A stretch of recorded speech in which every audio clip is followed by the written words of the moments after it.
মা, বাবা দেখো, আনস এসে গেছে। নমস্কার আন্টি। নমস্কার আঙ্কেল।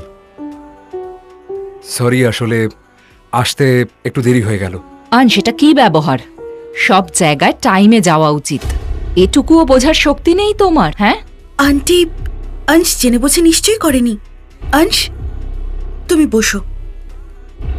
আরে কে এটা এত বড় হোটেলে চলে এসছে? এরকম সুইপার টুইপার নাকি? বের করো ওদের বাইরে।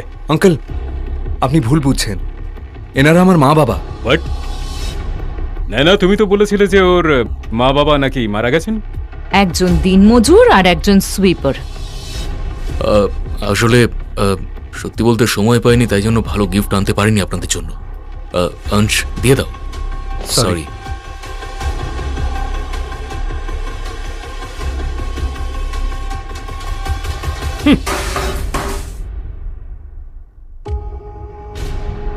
এই সম্বন্ধে হতে পারে না। তোমরা এই সম্বন্ধের উপযুক্তই নও। আঙ্কেল, আপনি এসব কি বলছেন? ঠিকই তো বলছেন উনি। আমাদের পরিবার তোমাদের মতো গরিব লোকেদের সঙ্গে কোনো সম্পর্ক রাখতে চায় না। মম অ্যান্ড ড্যাড, আমি তো প্রথম থেকেই জানতাম এই অংশ আসলেই একটা বেকার ছেলে। ওর সাথে নয়নার বিয়ে দেওয়ার থেকে রাস্তার কোনো ভিখারির সাথে বিয়ে দেওয়া অনেক ভালো।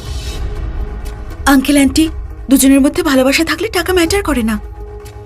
অংশ একজন ভালো ছেলে, আর আমি শিওর তার বাবা মাও ভালোই হবেন।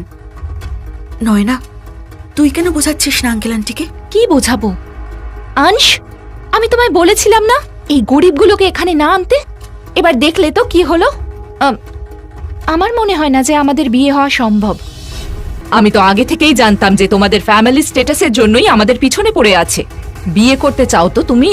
তাহলে আগে গিয়ে বাড়ি কেনো। কোথায় রাখবে আমার মেয়েকে তুমি? হ্যাঁ, রাস্তায়? যদি তুমি বাড়ি কিনতে না পারো তাহলে এই সম্বন্ধে হতেই পারে না। বেরিয়ে যাও এখান থেকে। বিষয়টা যদি বাড়িরই হয়, আমরা বাড়ি কিনে নেবো। হ্যাঁ, বাবা,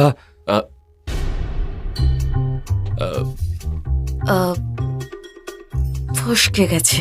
সরি, আসলে গরিবের মুখ তো, মুখ ফসকে গেছিল আর কি। গরিব লোকেদের মুখ ফসকানো উচিত নয়। ঠিক আছে, কাল আমরা আপনাদের বাড়ি দেখতে যাব। কাল দেখা হচ্ছে আপনাদের বাড়িতে, ঠিক আছে? হ্যাঁ হ্যাঁ, আসুন আসুন।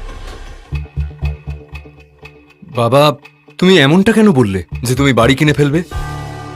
অংশ, আমরা এতদিন ধরে কাজ করছি, কিছু তো টাকা জমিয়েছি, নাকি কিনে নেব?